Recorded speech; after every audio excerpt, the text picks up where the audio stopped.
what we've said around it, but anybody that's been playing the snooker knows it's watching how they fall to the top cushion. Well, we do have an example of Judd Trump actually playing a similar shot to this. Not quite sure whether we've got time to do it, but we'll do it a little bit later on, shall we, to try and illustrate what Steve was saying. But suffice to say, it all adds up to a 3-3 situation in this semi-final.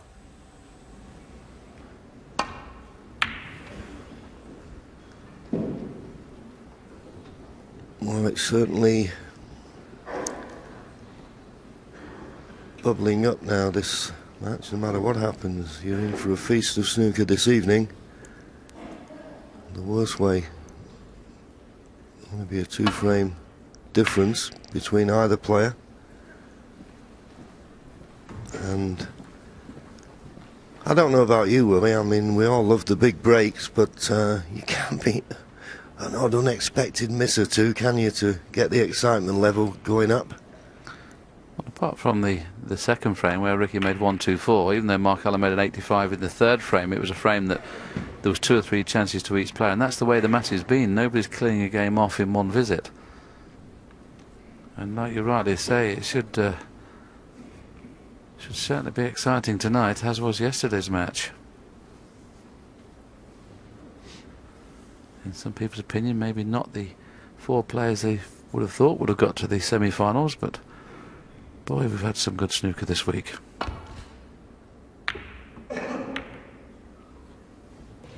Had to be wary of that red that was just to the left of the brown, but he's played it perfectly.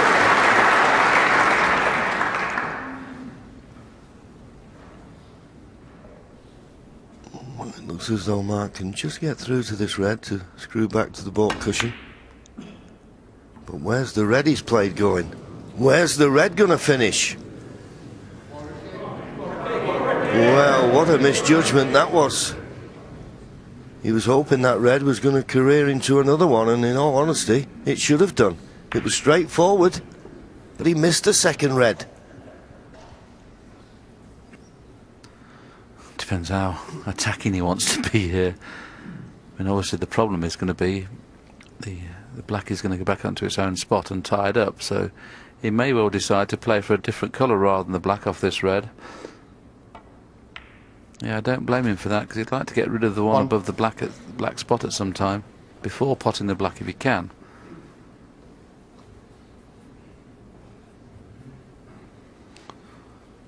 If you could just get that red that's just above the black spot, it makes everything so much easier. Yes, he's not ideal on the blue. I think if he had a nice angle on the blue, then he could really concentrate on that red you're talking about, Willie, but it's the green. It's all about line and length.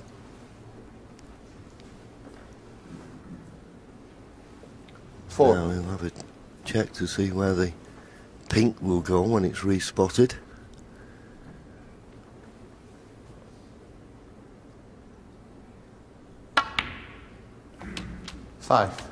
This can make a huge difference where this pink goes.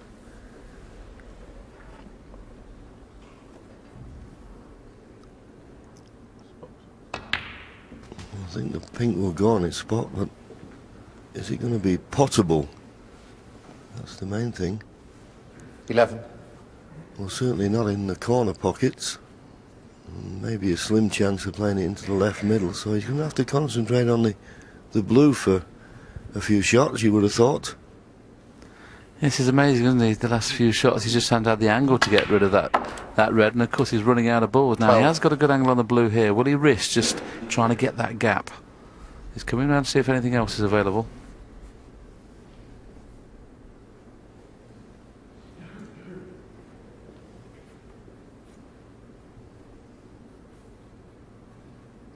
It's well worth the risk.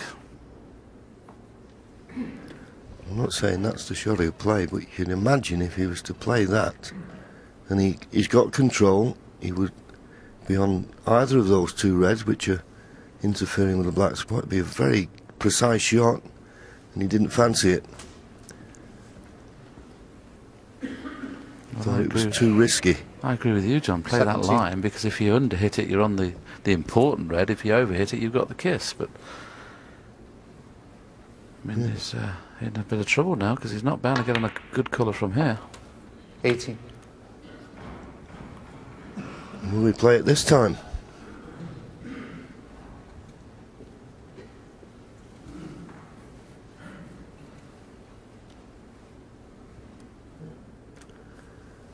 Another opportunity to play it. Well, he obviously felt that he could get on the red, but he's underhit it slightly. 23.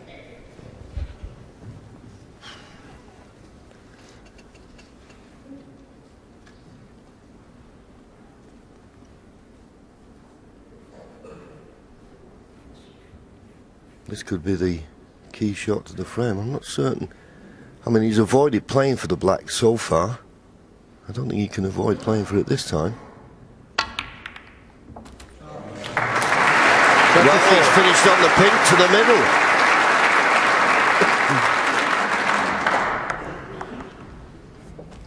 That's a bonus. It was like the Sea of Galilee there, wasn't it? They parted and the pink was just available. It was amazing.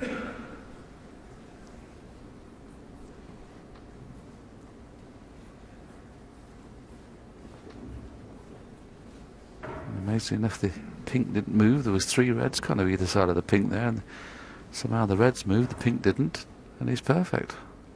And he's getting, oh, at least he thought he was going to get rid of the red on the black spot. That's what he's played to do, screw back for that, and got nothing on the cue ball at all.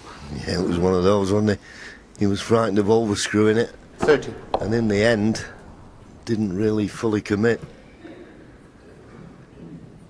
It wasn't nothing to do with heavy contact there, it was just quit on the shot, really. Yes, there's no problem in playing for the black now, because it will be available into the left-hand corner, but he's got rid of one of the problem reds.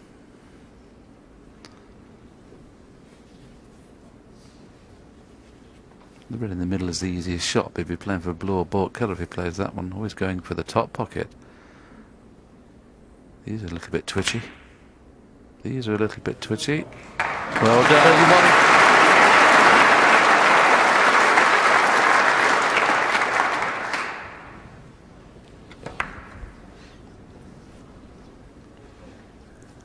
Yeah, it was a little bit wide, but at that pace, the pocket accepted it.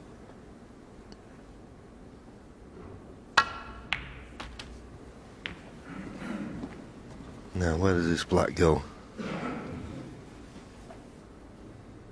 38. Now, does the red above the black just pot? It does. Well, if it pots, I think you've got to play for it. You don't want to be going up for the blue. You want to try and stay at this black spot end. Little screw back, and cannon the red just to the left of the red he's played. 39. And this now is a frame-winning chance, no doubt.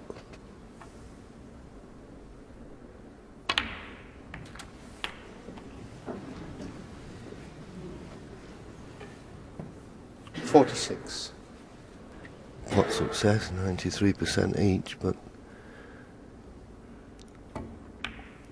this is a remarkable turnaround 47. when you consider Mark Allen looked certain to go 4-1 in front, and now, odds on, he'll be 4-3 behind.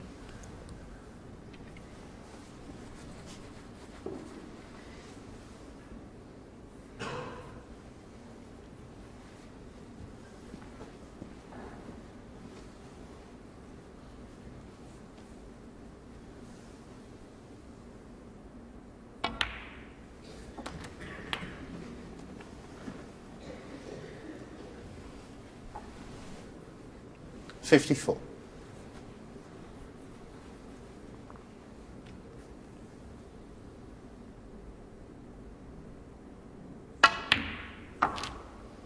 $55.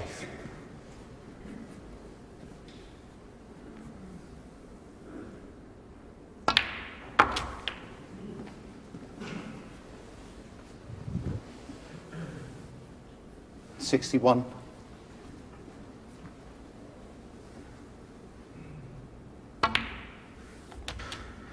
60. He already made a break of 1-2-4 in frame 2, and he's got these balls now in perfect position for a possible second century of the match. It would be his second of the tournament should he get it. A lot of players have been having a bit of trouble with this back cushion. I think it's just coming up a little bit slower when you play the check side. If he plays a control cannon here, he can still get on the pink, but he'll probably try and bring the white out into open play. Well, he has played a control cannon and got nothing. Well, it doesn't matter now. I think the frame's over. 70 points to lead, just 59 points remaining. This blue will mean that Mark Allen does not come back to the table, so Ricky Walden staring a 4-1 deficit. 75. Now it's 4-3 in front 76. and cannot be behind going into the evening session. The worst way, he can be all square. But he'll be looking to push on from this. Just one more 80. frame left in this first session. 84.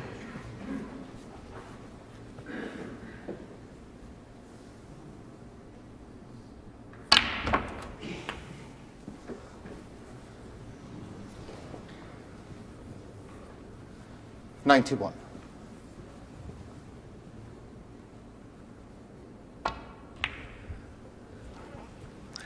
Maybe 92. 1-2-4 in frame 2 to Ricky Walden.